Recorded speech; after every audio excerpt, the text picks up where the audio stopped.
आज़म खान को जेल पहुंचाने में जिस शख्स का एक सबसे बड़ा अहम योगदान था, रोल था, वो हैं आकाश सक्सेना जी, जो कि बीजेपी से खुद रामपुर विधानसभा से उम्मीदवार हैं और लंबी कानूनी लड़ाई आज़म खान के खिलाफ लड़ रहे हैं और अब सियासी लड़ाई में भी आप उतरे हैं। सर, आदमी एक केस दर्ज करवाने में उसकी चप्पलें घिस जाती हैं, थाने में इतनी बार चक्कर काटता है। आपने आज़म खान जैसे एक ताकतवर सियासी नेता के ऊपर 1, 2, 3 केस नहीं, 80 से ज़्यादा केस आपने दर्ज करवाया।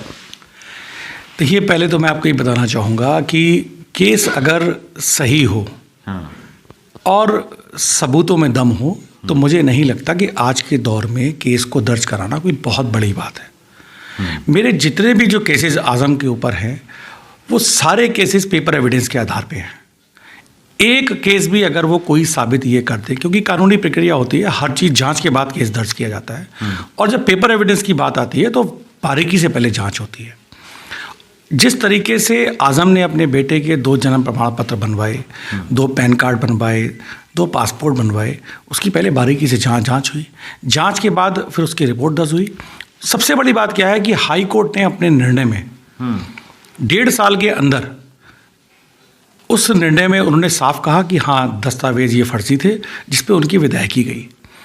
हिंदुस्तान में बहुत कम लोग ऐसे हैं जिनके पेपर एविडेंस के आधार पर कमी पाए जाने पर जिनकी विदायगी को छीना गया है।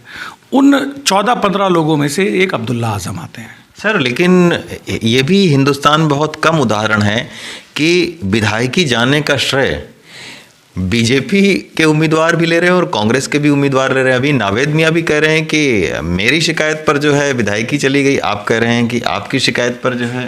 देखिए, एक नियम होता है, इलेक्शन पिटीशन जो होता है वो पीड़ित व्यक्ति दायर करता है। अच्छा, आज़म के बेटे के खिलाफ नावेद मियाँ लड़े थे क्योंकि वो सेकंड थे, उनकी तरफ से इलेक्शन पिटीशन दायर हुई, ये बात बिल्कुल सही है। लेकिन उस पिटीशन में जो कोर्ट ने जो माना वो बर्थ सर्टिफिकेट को अहम माना। अच्छा, उसमें पैन कार्ड को अहम माना। अच्छा, पासपोर्ट को अहम माना। अच्छा, उसी कागजों के आधार पर जिस तरीके से कोर्ट ने निर्णय दिया और वो एक ऐतिहासिक निर्णय था।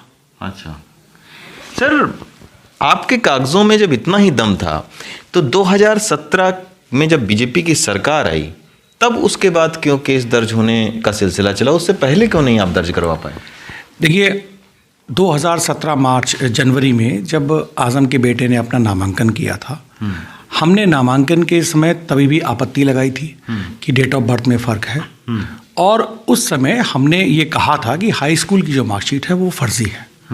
लेकिन भाई चूँकि सरकार थी, मंत्री थे, बल्कि मुख्यमंत्री मैं नहीं कहूँगा, जो 4.5 जो मुख्यमंत्री थे उसमें आधे मुख्यमंत्री ये भी थे, तो वहाँ सुनने को कौन तैयार था उस समय?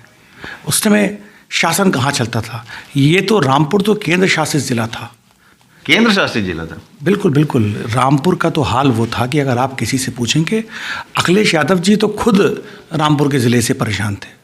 अच्छा, तो यहाँ सुनने वाला कोई नहीं था। सर, इतने आप कह रहे हैं कि आज़म खान शासित जिला था, इतने ताकतवर आदमी थे, तो आपने उनके खिलाफ क्यों लड़ाई? ऐसी क्या आपने वो देख ली कि आप उन्हीं के पीछे पड़ गए और आपने सियासी लड़ाई तो छोड़िए, सियासी लड़ाई से पहले आपने इतनी लंबी कानूनी लड़ाई लड़ी? ऐसा क्या, मतलब कोई व्यक्तिगत आपकी उनसे? नहीं, मेरा कोई व्यक्तिगत नहीं, लेकिन कुछ ना कुछ व्यक्तिगत सर जरूर रहा होगा, वरना 80 केसेस को दर्ज करवाना और इतनी बड़ी आपके यहाँ किताबों का ढेर लगा हुआ है, तमाम सारे मीडिया में ये भी कहा जा रहा है आप वकील हैं। नहीं, देखिए, किसी केस के बारे में या किसी भी चीज़ के बारे में जानकारी रखना मुझे लगता है वो समझदारी रहती है। तो मेरा ये अपना एक तरीका है कि पहले चीज़ों को पहले खुद समझो, उसके बाद बाहर वाले को समझाने की कोशिश करो। तो मैंने भी शुरू से यही किया। और बात रही जब आज़म खान से दुश्मनी की है, उसकी मेरी सामाजिक लड़ाई है। मैंने रामपुर के गरीबों की लड़ाई लड़ी है, मैंने रामपुर के दलितों की लड़ाई लड़ी है, मैंने रामपुर के मुसलमानों की लड़ाई लड़ी है। तो आपको कुछ नुकसान पहुँचाया? नहीं, मुझे जीवन में आज़म ने कोई नुकसान नहीं पहुँचाया। लेकिन अगर मैं यही सोचूंगा कि मुझे नुकसान नहीं पहुंचाया तो मैं क्यों बोलूं? ऐसा नहीं होता। हमेशा दूसरों के लिए भी कुछ ना कुछ करना चाहिए। सर, कभी डर नहीं लगा? देखिए, जब चीज़ें होती हैं तो डरा नहीं जाता था। अच्छा। और डर तो अब बहुत दूर की बात है। डर तो आज़म रहा है, जो अपने बेटे की रिहाई 18 सितंबर पे होने के बाद, आज 3 महीने के बाद अपने बेटे को छोड़ रहा है। डर तो वो रहा है। अच्छा, अभी अब्दुल्ला ने ये आरोप लगाया है कि सरकार जो है आज़म खान को एक तरीके से मरते मरते आज़म खान बचे हैं, कोविड हुआ उनको और उनको 9 दिन के बाद में अस्पताल पहुंचाया गया। तो सियासी लड़ाई इतने निचले स्तर पर मेरे ख्याल से नहीं होनी चाहिए कि किसी के जान के साथ खिलवाड़ किया जाए। देखिए, आज़म और आज़म का बेटा, इन दोनों ने झूठी मीडिया की में हमेशा खबरों से ही सुर्खियां बटोरी हैं। सच्चाई आप जानने की कोशिश कीजिए। आज़म खान को 1 तारीख को कोरोना हुआ था।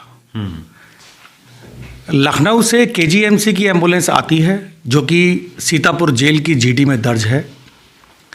आज़म 1 तारीख की शाम को ये कहते हैं कि मैं लखनऊ नहीं जाऊंगा। वो भी जीडी में जेलर के द्वारा दर्ज है कि आज़म खान ने एम्बुलेंस को भेजने से मना किया।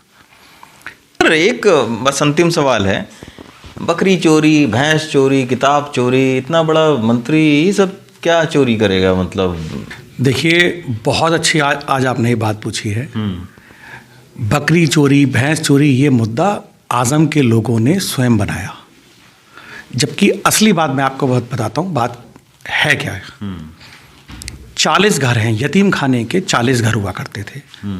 नवाबों ने जो यतीम हुआ करते थे उनको वहाँ 40 घर दिए हुए थे। चूँकि वो आज़म उसको उस संपत्ति पे अपना कब्जा करना चाहते थे, तो उन घरों का खाली होना बहुत ज़रूरी था। रातों रात पहले बफ में से उसको वहाँ से हटवाकर अपनी दर्ज करवाया, उनकी जीविका को छीनने का काम किया है। और उसमें आज़म के कारिंदे, कुछ सरकारी अधिकारी और आज़म स्वयं शामिल थे। ये सिर्फ एक मजाक बनाया गया ये, जबकि सत्यता ये है कि उन गरीबों की जीविका को छीना गया था। चलिए आकाश जी, आपको शुभकामनाएं कि आपने इतने ताकतवर मंत्री के खिलाफ इतने सारे केसेस दर्ज करवाए, किताबें, वकील तो अब आप बन ही गए होंगे, मतलब व्यवहारिक वकील आप बन गए होंगे। नहीं, सब सीखा है, सब आप लोगों से और जितने जो जिन्होंने मेरा साथ दिया है, सबसे सीखा। और मुझे शौक़ रहा है अच्छी चीज़ों को अपनाने का, अच्छी चीज़ों को सीखने का, मेरा हमेशा शौक़ रहा है।